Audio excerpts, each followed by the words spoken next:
Meus queridos irmãos, a paz do Senhor Jesus. É uma grande alegria poder estar com os nossos irmãos para juntos glorificar e exaltar ao nome do Senhor Jesus por tudo que Ele tem feito e realizado em nossas vidas.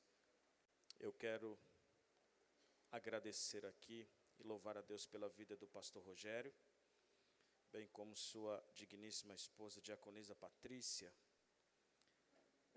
por nos receber de uma forma tão honrosa aqui nesta noite.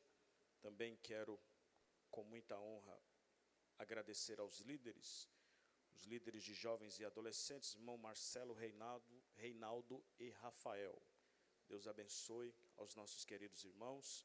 Sinto-me muito honrado de poder estar aqui nesta oportunidade para glorificar ao nome de Jesus. Quero parabenizar a todos os nossos irmãos por este trabalho que têm feito e realizado com esta juventude. É uma grande alegria e felicidade para nós ver a igreja tão repleta de jovens para poder buscar a presença de Deus. Meus queridos irmãos, neste momento vamos abrir a Bíblia no tema que foi dado aos nossos irmãos, livro do profeta Daniel, capítulo 1, versículo de número 8. Livro do profeta Daniel, capítulo 1, e o versículo de número 8. Quantos acharam, confirme dizendo amém. Amém. Diz assim a palavra do Senhor. E Daniel propôs no seu coração não se contaminar com a porção das iguarias do rei, nem com o vinho que ele bebia. Portanto, pediu ao chefe dos eunucos que lhe permitisse não se contaminar. Quantos podem dar um glória a Jesus por esta palavra? Por favor, irmãos, tome o assento. Eu peço a você que tenha paciência comigo. Seja neste momento senhor da sua atenção, para que nós possamos compreender aqui tudo que vai ser dito, e então possamos juntos sair daqui com uma mensagem da palavra de Deus aos nossos corações. Eu tenho uma certeza que nesses dias passados, todos os irmãos que estão aqui já ouviram muito falar a respeito deste profeta. Acredito que muitas lições, mensagens aqui foram entregues, e eu, não diferente dos nossos companheiros que aqui passaram, também tenho uma mensagem da parte de Deus aos nossos corações. Daniel, junto com Jeremias, Ezequiel e Abacuque, são os personagens principais, são contemporâneos de um dos períodos mais obscuros da história dos judeus. Daniel, por assim dizer, foi o personagem, junto com Jeremias, que fora testemunha ocular das 3 invasões dos babilônios ao Reino do Sul, na terra da Judéia, em Jerusalém. Jeremias foi arauto e testemunha ocular. Daniel estava no grupo da nobreza dos judeus que foram levados na primeira leva, quando Nabucodonosor sitiou a cidade de Jerusalém, e para poder compor a cúpula governamental do Estado babilônio, eles levaram a classe alta, os nobres, todos aqueles de sangue azul, para poder compor a cúpula governamental deste império que estava crescendo de uma maneira rápida e violenta. É por isso que lá na frente Daniel vai ter a visão do Império Babilônico como o leão com asas. O leão fala da sua ferocidade, fala do seu poderio de governo, e as asas fala da sua rapidez, com que ele cresceu e rapidamente também declinou. A história nos diz que Daniel e a nobreza foram levados para dentro da Babilônia e eles foram escolhidos para poder compor aqueles que iriam estar próximo do rei, nas regiões palacianas, para poder servir naquele lugar. Porém, antes deles serem escolhidos para este trabalho, a história nos diz que eles iam passar por um treinamento ou uma aculturação de aproximadamente 3 anos, aonde eles iriam receber uma imersão na cultura babilônica. Eles seriam instruídos na literatura babilônica. E essa literatura era uma literatura plenamente desviada em relação com a literatura judaica. Eles acreditavam nos astros, eles acreditavam em muitas outras entidades, em um panteão de deuses terríveis e horrendos. Porém, todos aqueles jovens deveriam ser imergidos nessa cultura, nessa literatura. Não só isso, mas também eles tiveram as suas vestes trocadas. Não só as suas vestes trocadas, mas todos nós sabemos que até o seu nome, o nome de cada um deles foi mudado. Craig Skinner, um teólogo pentecostal, diz que a ideia da troca do nome está relacionado não simplesmente a adaptar os seus nomes à cultura babilônica, mas a troca dos nomes também está relacionado a eles terem autoridade sobre a pessoa, e não só sobre a pessoa, mas também ser senhor do seu destino. Eles acreditavam que, trocando o nome, trocando seus nomes, eles teriam plena autoridade sobre cada um daqueles jovens. E não só autoridade, mas também de alguma forma poderiam interferir no seu destino. Por isso trocaram o nome de cada um daqueles jovens que ali estavam.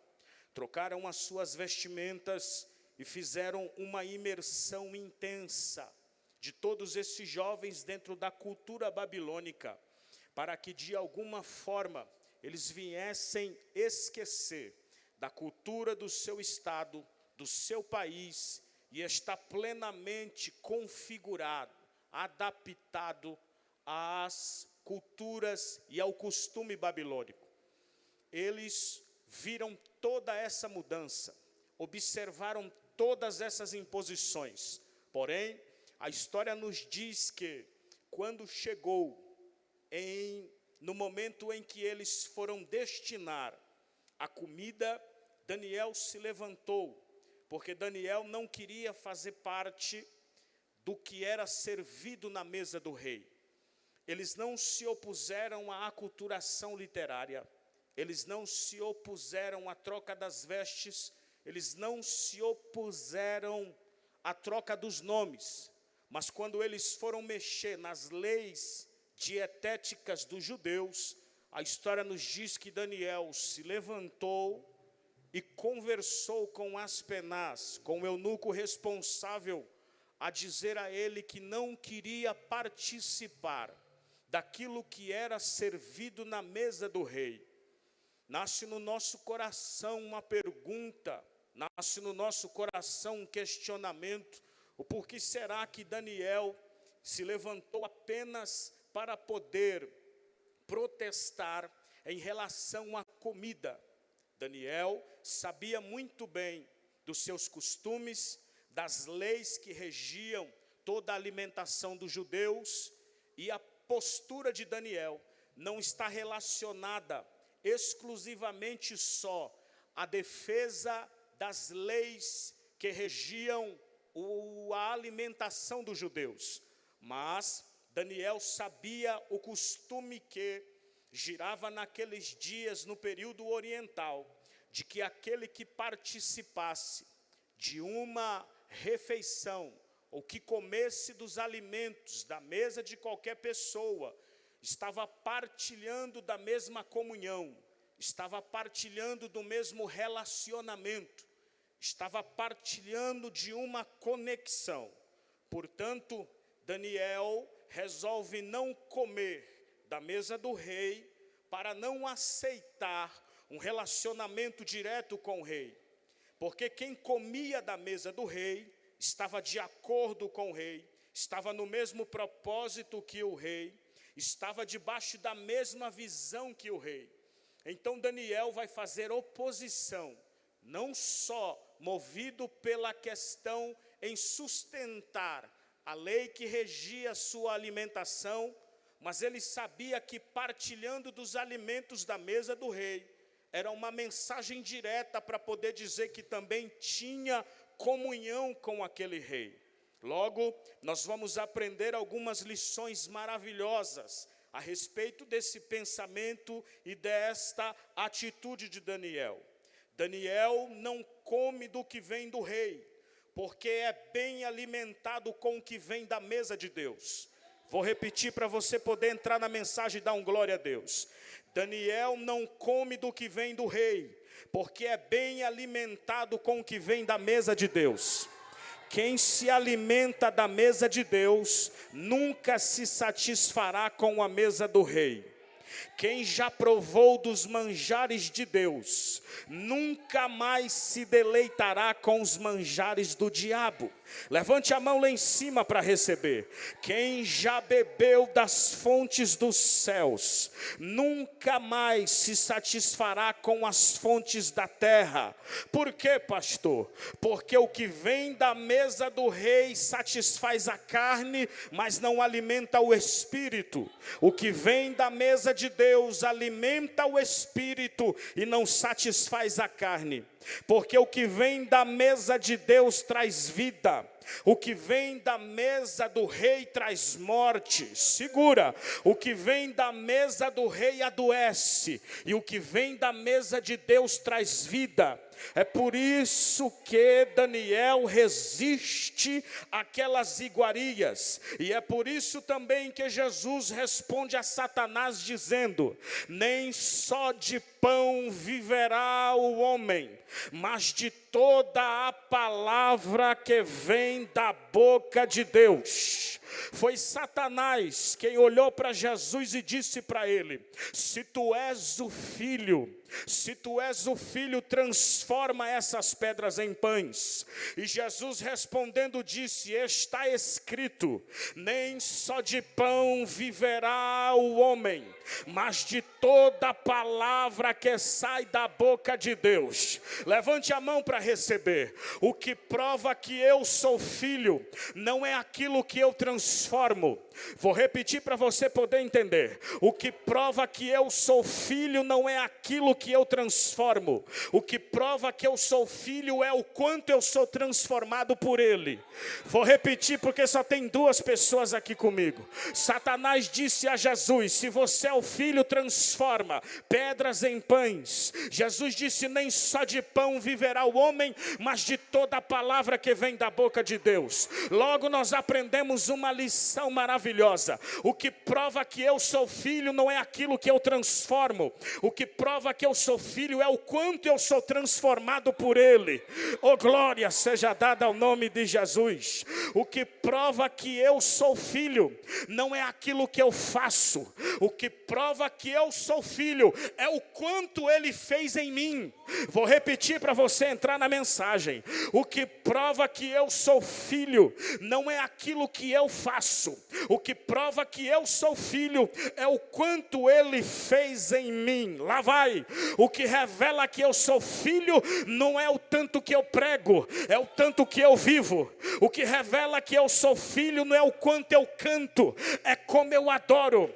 O que importa, o que mostra que eu sou filho não é o talento que eu presto diante da igreja, mas é a comunhão que eu tenho no secreto. O que revela que eu sou filho não é aquilo que eu faço diante da igreja, mas aquilo que eu faço em secreto junto com meu Pai.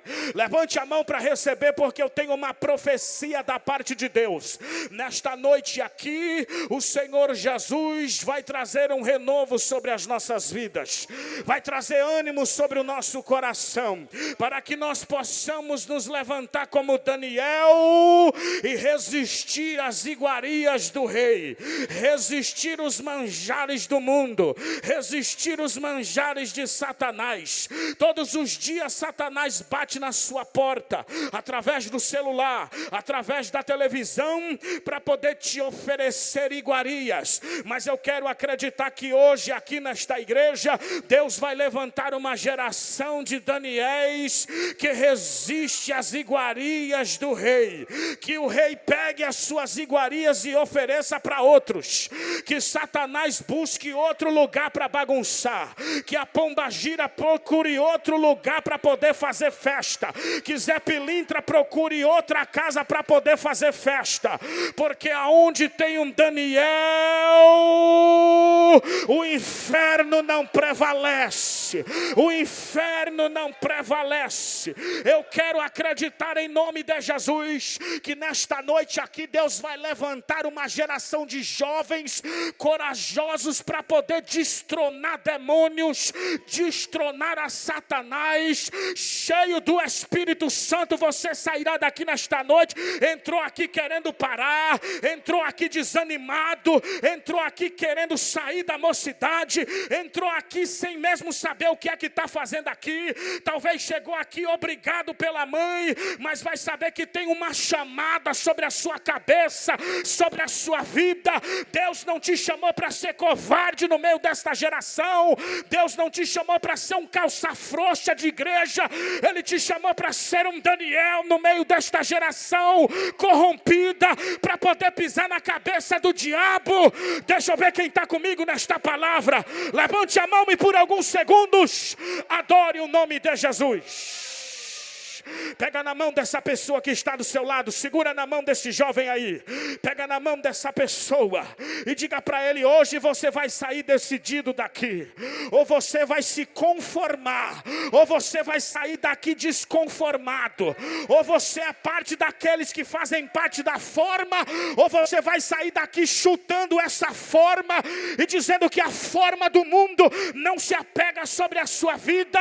O que está sobre a nossa vida é a forma do Espírito.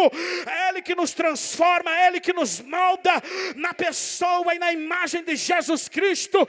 Onde estão esses jovens aqui? Levante a mão para poder adorar o nome do Eterno. Ele está presente aqui neste lugar. Eu vou lhe dar alguns segundos para poder adorar a Deus. Só quem pode adorar. Só quem pode adorar a presença de Deus, só quem pode adorar o Deus de Daniel. Levante a mão para adorar, levante a mão e por alguns segundos adore ao nome de Jesus. O que vai revelar que eu sou filho não é o pão transformado para mim, mas é o pão multiplicado para outro. Levante a mão lá em cima para receber. O mistério de ser filho não está relacionado na pedra que se transforma em pão, mas está relacionado no pão que se transforma em pedra. E que pedra é essa, pastor? É a pedra que os edificadores rejeitaram e virou pedra de esquina. Ou melhor dizendo, no meio de toda essa história, ele nem precisa transformar nada. Ele é o pão, ele é a pedra, ele também é a palavra que sustenta. Satanás está atrasado. Satanás está atrasado demais no pensamento, porque nessa história ele é o Cristo, ele também é o pão, ele também é a pedra, e ele também é a palavra que alimenta.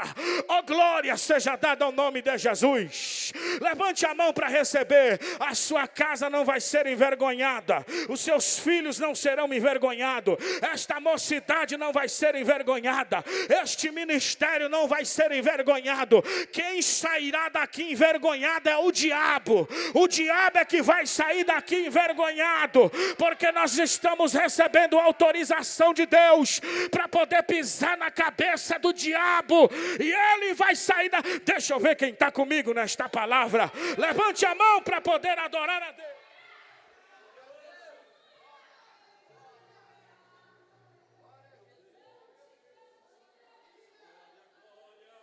Romanos capítulo de número 12, versículo de número 2 diz: e não sede conformados com este mundo, mas sede transformados pela renovação do vosso entendimento, para que experimenteis qual seja a boa, perfeita, agradável vontade de Deus. Quando Paulo diz isso, não vos conformeis, ele está dizendo: não tomem a mesma forma deste mundo, não se adaptem à forma deste mundo, não coloquem sobre si a forma deste mundo, mas sejam transformados pela renovação do vosso entendimento. Esse mundo ele tem uma forma, e do lado de cá da presença de Deus também tem uma forma. Ou nós estamos adaptados na forma do mundo, ou nós estamos adaptados na forma da palavra de Deus. O Espírito Santo que opera em nosso ser tem como por objetivo principal nos fazer parecidos, próximos, cheio com os traços e verdades da pessoa de Jesus Cristo. Ele quer fazer de nós como uma pessoa de Jesus Cristo, aquilo que Jesus era. Ele quer estampar, impetrar. É o próprio Eurico Bergsten que diz que ele pega da natureza divina e impetra dentro do coração, dentro da alma do novo convertido. O Espírito Santo, ele opera essas coisas em nosso interior. Portanto, ser cheio do Espírito Santo não está relacionado a alguém que corre de um lado ao outro da igreja. Ser cheio do Espírito Santo não é ficar girando, não é ficar rodopiando. Ser cheio do Espírito Santo não é correr de um lado para lá e para cá. Quanto mais cheio do Espírito Santo você é, mais parecido com Jesus você fica. Quanto mais cheio do Espírito Santo você é, mais parecido com Cristo você fica. Primeiro regeneração, primeiro transformação, novo nascimento, primeiro água, depois fogo. Essa geração tem aprendido diferente. Primeiro quer fogo e depois água. Não, primeiro água, primeiro a lavagem da regeneração, primeiro o arrependimento do perdão dos pecados, primeiro a transformação de vida, depois o fogo. Fogo sem água é fogo estranho, fogo sem água é fogo da carne, fogo sem água é fogo de palha, fogo sem água não é fogo do Espírito. Primeiro água, depois fogo, primeiro água, depois fogo, primeiro água, depois talento. Essa geração que nós estamos vivendo está querendo ir direto para o talento, está querendo ir direto para a apresentação. Eles sobem monte, descem monte, vão para a vigília, consagram a vida a semana inteira para poder vir se apresentar na igreja. Acha que ser cheio do Espírito Santo está relacionado com a apresentação. Deus não está interessado com o que você apresenta aqui. Deus está interessado no que você vive lá. Vou repetir para você poder entender. Deus não está interessado com o que você apresenta aqui. Deus está interessado como você vive lá. Não adianta rodopiar aqui e falar palavrão lá. Não adianta falar línguas aqui e falar palavras de baixo calão lá.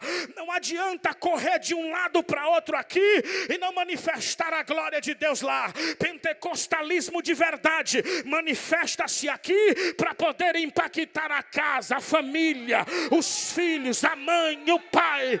Um jovem, um crente cheio do Espírito Santo, o primeiro sinal é obediência, o primeiro sinal é paz, é longanimidade, é gozo. Oh, glória seja dada ao nome de Jesus. O primeiro sinal é resistência contra o pecado. Um crente cheio do Espírito Santo, a primeira coisa que acontece no seu interior é um fogo que vai lhe impulsionar para poder resistir o pecado.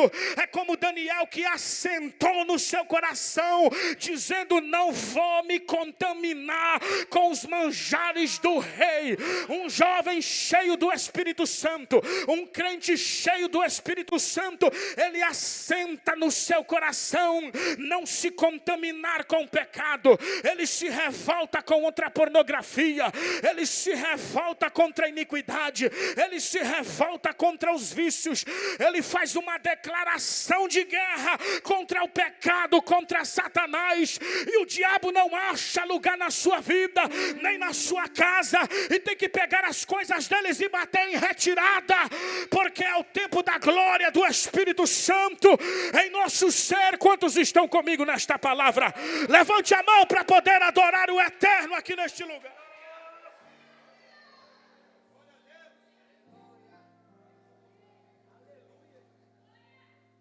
Ser cheio do Espírito Santo é ser cheio de Jesus. Alguém acha que ser cheio do Espírito Santo é falar um monte de línguas estranhas, sem interpretação? Alguém acha que ser cheio do Espírito Santo é correr para lá, é correr para cá, é cair por cima do outro? Não, não, não, não. Voltemos à Bíblia Sagrada e ao verdadeiro pentecostalismo. Ser cheio do Espírito Santo é ter a vida transformada, é ter a vida regenerada, é eu olhar para você e ver que você é uma carta aberta de Jesus Cristo, é eu ver que você é o sal da terra, é ver que você é a luz do mundo. Oh, glória seja dada ao nome de Jesus. Ser crente, cheio do Espírito Santo, é estar contra o pecado e contra a iniquidade. Lá vai, esses dias teve um membro da minha igreja que me procurou e disse: pastor, quero fazer uma tatuagem. Mas fica em paz, pastor, fica em paz. Fica em paz, porque essa tatuagem aqui vai glorificar ao nome de Jesus. Essa tatuagem aqui, ela vai glorificar ao nome do Eterno. Vou fazer um leão aqui, vou fazer também um relógio aqui para simbolizar que Jesus está voltando. Vou fazer mais isso, vou colocar uns versículos assim, vou fazer dessa forma. O que o senhor acha? Eu disse: o que eu acho?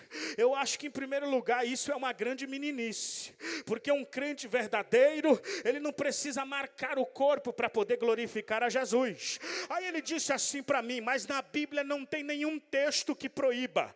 O que proíbe é lá no Antigo Testamento, que está relacionado às pessoas que faziam marca por causa dos mortos.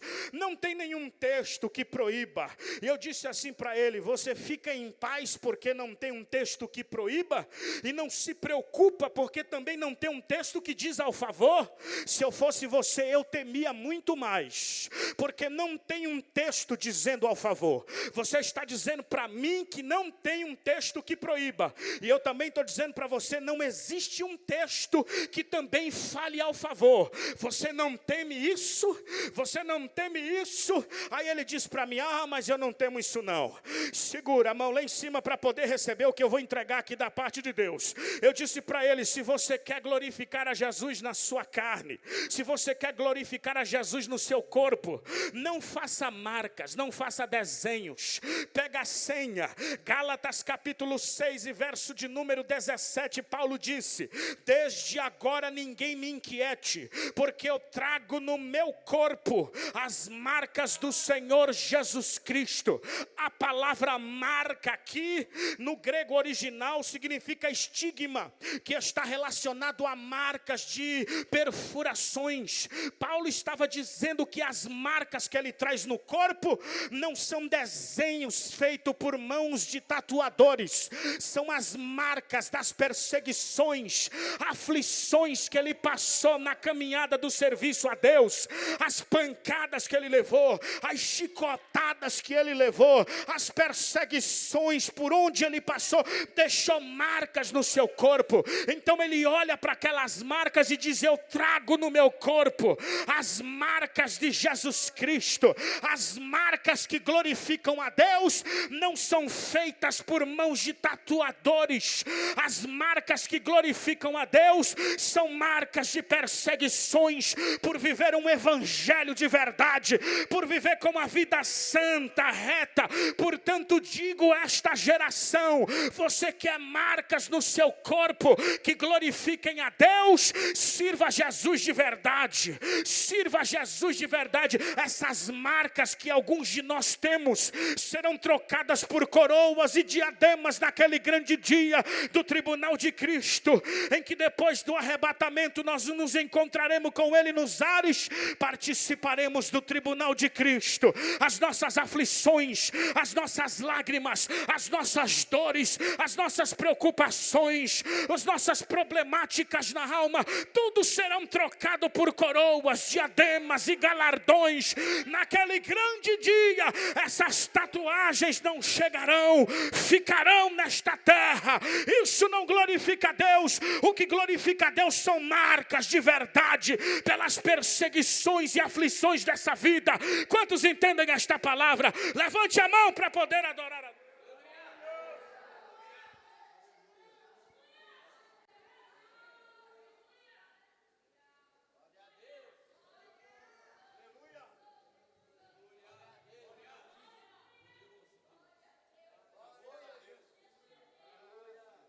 Eu disse a ele: quer marcas que glorifiquem o nome de Jesus? Viva um evangelho de verdade. Porque vivendo um evangelho de verdade, você vai passar por perseguições. E as marcas que ficarão no seu corpo pelas perseguições, essas marcas aí glorificam a Deus. E não esse monte de tatuagem que você está querendo fazer. Se está relacionado à forma mundana, se está relacionado à forma que Satanás quer colocar sobre a igreja. Teve outro que diz assim para mim: aonde eu sirvo a Jesus, não nos é permitido usar barba. Tranquilamente, estamos todos em paz com isso. Mas teve alguém que disse assim para mim: eu vou usar porque a Bíblia diz que Arão usava também. Está lá o versículo dizendo: olha, desce como óleo, óleo desce na barba de Arão. Eu disse: qual é o texto, qual é o salmo, qual é o versículo? Não sabe nada. Só disse que o óleo descia sobre a barba de Arão. Eu disse para ele bem assim: ô bonitão, mas você quer copiar só a barba do Arão? Você não quer copiar os altos padrões de santidade que ele tinha que prestar diante de Deus? Só te chama a atenção a barba do Arão? Mas a vida santa, a vida íntegra, a vida dedicada a Deus, isso você não quer copiar?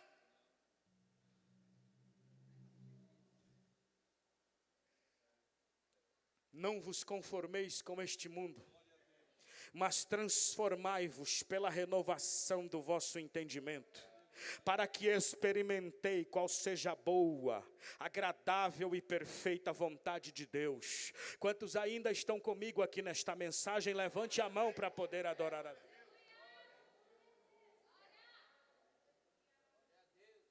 Digo a verdade sem medo: copiar só a barba do Arão é para os fracos. Copiar a vida de santidade, copiar a vida de integridade relacionada a Deus é para os fortes. Oh, glória seja dada ao nome de Jesus. A nossa preocupação, senhoras e senhores, com os nossos jovens, não deve ser apenas formar deles cantores, não deve ser apenas formar deles pregadores, porque muita gente ouve isso dentro da igreja. E aí existem alguns lugares que a vida de todo mundo está relacionada em dizer bem assim: ó, vem que é para você ser um pregador, para você ser um cantor, para você ser um pastor, para você ser uma dirigente do ciclo de oração, para você ser alguma coisa na igreja. Mas a nossa preocupação está relacionada só a isso. E a gente não pode resumir a vida deles apenas em formá-los para ser cantores e pregadores e missionários. Nós devemos nos preocupar em formá-los bons pais, boas mães do dia de amanhã. Porque o ministério não começa aqui, o ministério começa em casa. Você nunca vai conseguir formar um bom pastor sem antes formar um bom pai. Você nunca vai conseguir formar um bom pregador sem antes formar um bom filho. Primeiro começa lá de casa. Primeiro ensinemos a ser filhos, a ser obedientes, a ser pai, a ser mãe, a ser responsável, a levantar de manhã e arrumar a cama, a levantar de manhã e lavar a louça, a levantar de manhã e auxiliar a mãe e ao pai ir para a escola, para depois ensinarmos a respeito dos talentos, porque muitos estão enamorados com o ministério. Eles não querem pregação, eles querem fama, eles não querem falar de Jesus, eles querem falar do seu próprio nome. Essa geração está apaixonada pelo laurel, pelo aplauso, pelas câmeras. Querido, o ministério é aflições, o ministério é lágrimas, o ministério são dores, o ministério está coroado de aflições. Às vezes você vê um pregador, um pastor chegar aqui, se sentar, como muitas das vezes eu cheguei, e depois que eu levantei para ir embora, eu vi algumas pessoas levantar, sentar na cadeira que eu sento, tirar foto, fazer selfie, porque eles almejam, mas eles não sabem o peso, as preocupações, as dores, eles não sabem o peso eterno, porque naquele grande dia, nós daremos conta deste rebanho de cada alma. Ministério não é para meninos, ministério é para homens transformados, regenerados pelo Espírito de Deus.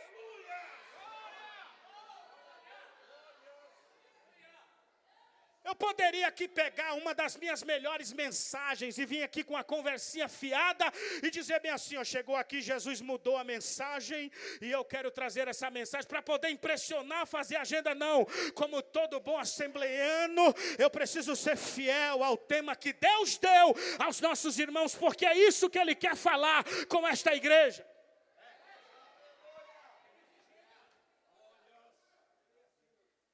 Eu conheço gente que é anjo no púlpito e é demônio no meio do povo.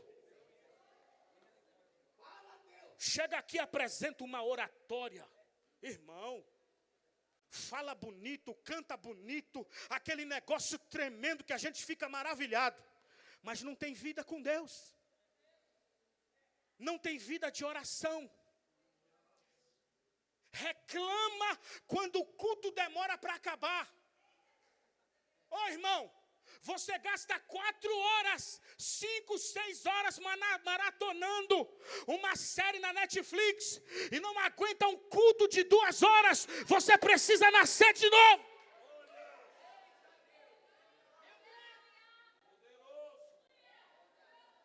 É o culto de Caim e o culto de Abel. Glória seja dada ao nome de Jesus.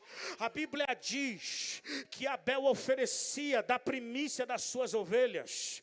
Ele chegava no culto e ia oferecer diante de Deus. Caim, melhor assim dizendo, ele era diferente. Ele oferecia legumes, a primícia das suas hortas. Quem aqui cozinha sabe muito bem que quem vai oferecer ou quem vai fazer legumes é rápido demais.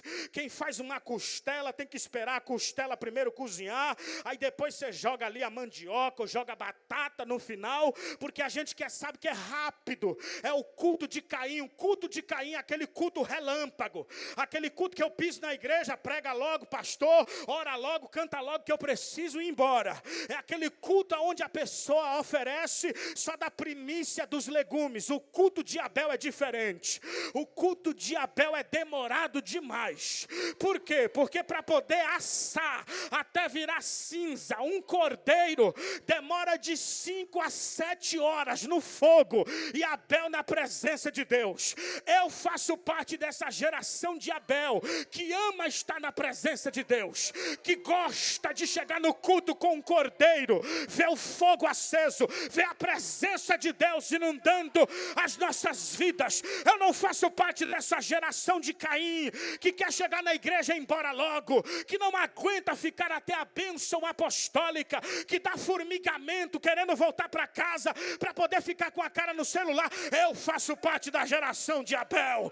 Mas tem um problema, senhores. A geração de Caim está querendo matar a geração de Abel. A geração de Caim está querendo matar a geração de Abel. Estão querendo acabar com o nosso desejo, com o nosso amor por estar na presença de Deus. Oh, querido, eu sei que é eficaz no pensamento de evangelismo, mas eu não troco um culto presencial por um culto online. Eu prefiro estar na presença, junto com Deus, junto com os meus irmãos. Mas existe já uma geração que descartou o culto presencial. Eu ouvi de uma pastora que ela estava dizendo a respeito disso, e ela disse: assistir um jogo de futebol não te faz ser um jogador. Assistir um filme de Hollywood não te faz um ator. Assistir uma novela não te faz uma atriz.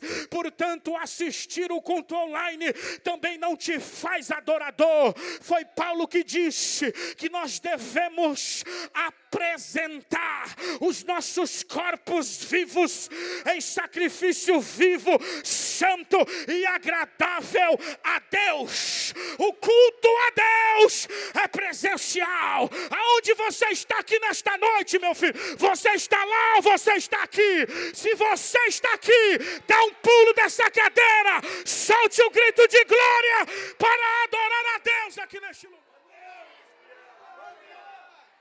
Eu vou lhe dar alguns segundos para poder adorar a Deus. Só quem está presente aqui. Só quem está presente, levante a mão para poder adorar. Oh, glória seja dada ao nome de Jesus. Eu estou presente e vou adorar. Eu estou presente e vou adorar.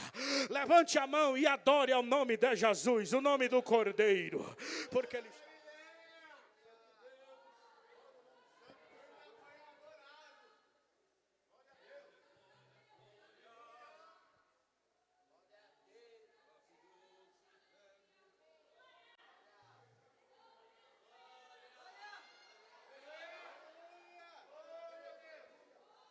Eu quero que você saia daqui não querendo ser o próximo pregador do Brasil. Eu quero que você saia daqui querendo ser um bom pai. Ser uma boa esposa. Ser um homem de verdade dentro de casa. Assumir o filho. Assumir a esposa. Glória ao nome de Jesus. Eu conheci a minha esposa, eu tinha 16 anos de idade. Ela tinha 15. E graças a Deus até hoje eu estou com ela. Tenho 38 anos de idade. E estou com a mesma pessoa desde os 16. Me casei com ela, tive 2 filhos com ela, assumi ela, os pais disseram que ia passar fome, aquele negócio todo, e tudo aquilo serviu de combustível para que eu fosse cabra macho. Para poder assumir a minha responsabilidade. Primeiro eu aprendi a ter responsabilidade em casa, para depois ser aprovado como pastor e pregador do Evangelho. Às vezes a molecada não está conseguindo resolver a parada em casa. E fica pegando no pé do pastor porque quer uma congregação. Quer um departamento. Irmão, você não aprendeu nem a obedecer sua mãe. Você não aprendeu a obedecer nem o seu pai. Como é que você quer ser pastor de uma congregação? Me desculpe a expressão aqui baixa, mas quando o couro comer nas suas costas, você vem com a chave aqui no outro dia para entregar. Eu quero ver administrar uma crise em casa e uma crise na igreja. E você lá cheio do Espírito Santo. Não é todo dia que vai ter 50 para poder te ouvir. Vai ter dia que só vai vir 3. E você vai ter que abrir a Bíblia, ser cabra macho, cheio da presença de Deus e pregar para aquelas 3, sabendo que o pastor dos pastores está ali também. E ainda assistir uma outra geração dizendo, não vai aguentar. Vai sucumbir. Ô, irmão. Assumi a primeira congregação com 29 anos de idade. Um filho recém-nascido, um pequenininho de 10 anos. E uma multidão de gente bem assim, não vai aguentar não. Isso aí é menininho do pastor. Só porque prega, só por causa disso não vai aguentar. E eu ouvindo tudo aquilo, eu disse, ô irmão, o sangue pode dar no meio da canela, mas eu não entrego esse negócio aqui. Me abracei junto com a companheira, assumimos um trabalho com 12 pessoas, numa congregação que cabia 300, com 12 pessoas, e fizemos uma obra para a glória do nome de Jesus.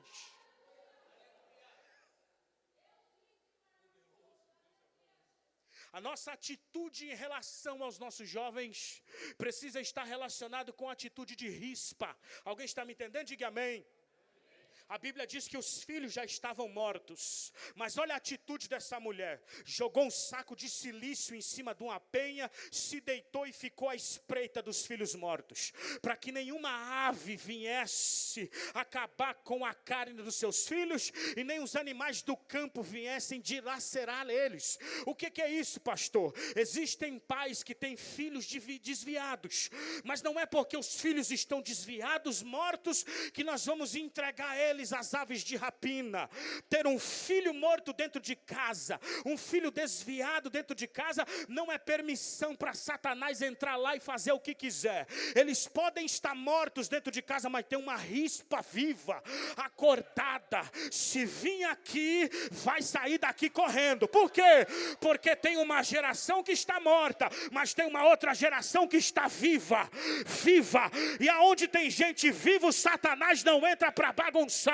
Aonde tem uma geração viva, Satanás não entra para fazer arruaça. Quantos estão comigo aqui nesta palavra? Solte o grito de glória para adorar a Deus.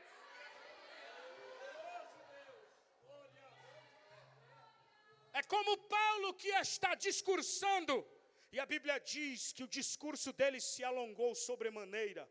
E o menino que estava na janela despencou da janela. A atitude de Paulo é maravilhosa, senhores. Alguém está me entendendo? Diga amém. Porque Paulo para o discurso, para a cerimônia, para poder ir lá orar pelo jovem. Ora pelo jovem, o jovem volta à vida e ele volta para o culto, junto com o jovem. Irmão, a cerimônia nunca estará acima de uma vida. Quem ensinou isso foi Jesus. Foi Jesus que disse a parábola do moço, do bom samaritano, o rapaz que caiu no chão, foi arrebentado, veio o sacerdote, não parou, passou de largo, veio também o levita, passou de largo. Todos eles estavam amparados pela lei, porque eles não podiam tocar em corpo morto, nem podia tocar em sangue.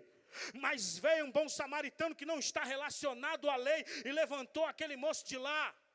Mas o que Jesus está querendo dizer é que a cerimônia, o cerimonialismo nunca estará acima de uma vida. A vida sempre estará acima de qualquer cerimonialismo. A gente não pode ser religioso ao extremo de jogar alguém no inferno. É como esse moço que está lá em cima. Ele está com a cara na janela, mas pelo menos está aqui. Ele está com a cara, está mal posicionado, mas está no nosso meio. Está no meio do culto de ceia, está ouvindo. Eu mesmo disse para o meu filho, quando ele disse, pai, eu não estou aguentando, estou querendo parar, estou desanimado. Eu disse, meu filho, cambaleia aqui no nosso meio. Porque se você cair aqui no nosso meio, a gente te levanta. Nem que o papai tenha que te levar arrastado, mas você vai. Não deixa para cair lá, porque se cair aqui, a gente tem responsabilidade de colocar a mão, de orar, de assumir a guerra junto com a família. Para o cerimonialismo, vai atrás, pega na mão dele, expulsa o demônio se for possível, traz de volta para casa. Mas o cerimonialismo, a religiosidade nunca vai ser maior do que uma vida.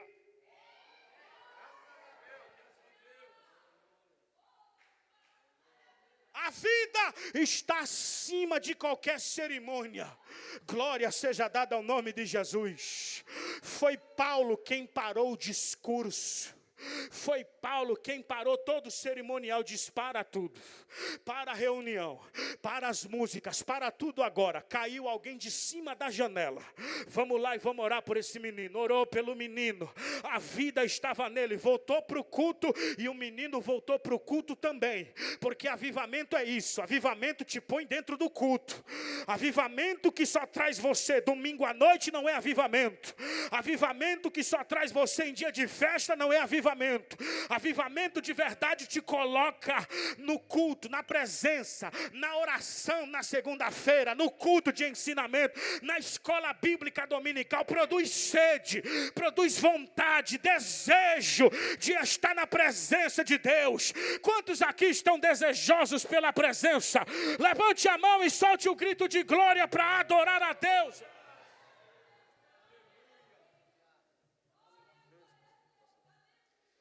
Com a permissão do pastor, eu peço que a igreja ponha-se de pé. Eu quero orar pela sua vida neste momento.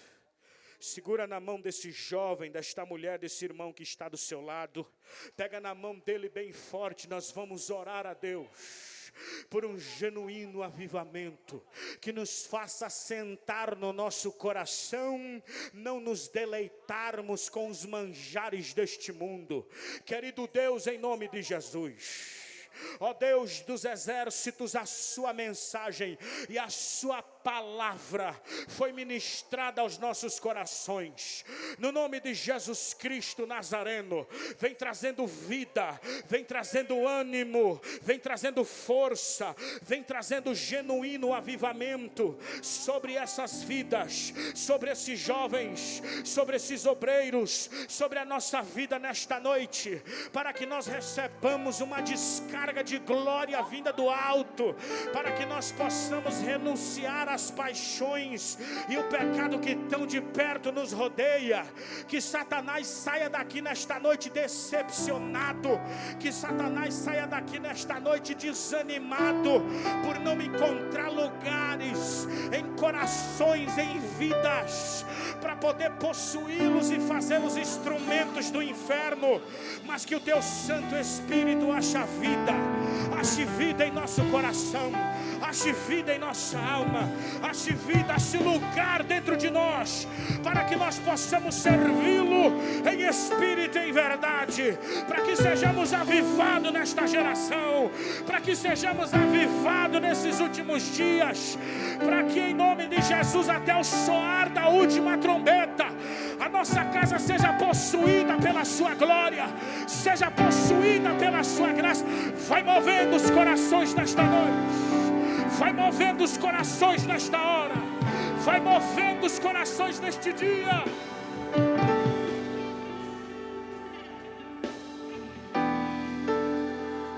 Eu poderia estar em qualquer outro lugar, mas tua glória me atraiu, tua presença me atraiu. Tentei me esconder por medo de não viver, mas tua glória me atraiu, a tua presença me atraiu.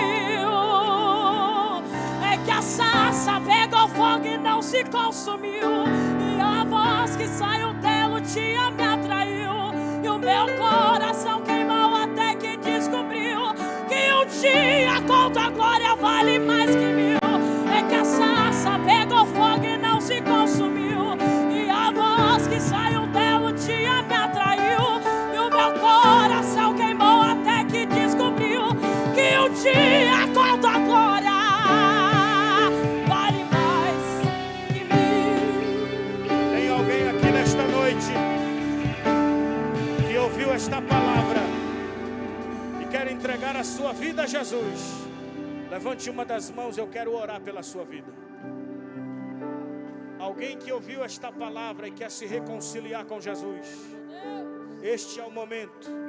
Venha se reconciliar com Jesus. Não temos então? Que Deus em Cristo Jesus vos abençoe. AD Perus Jardim Rincão, desde 1969, abençoando a região.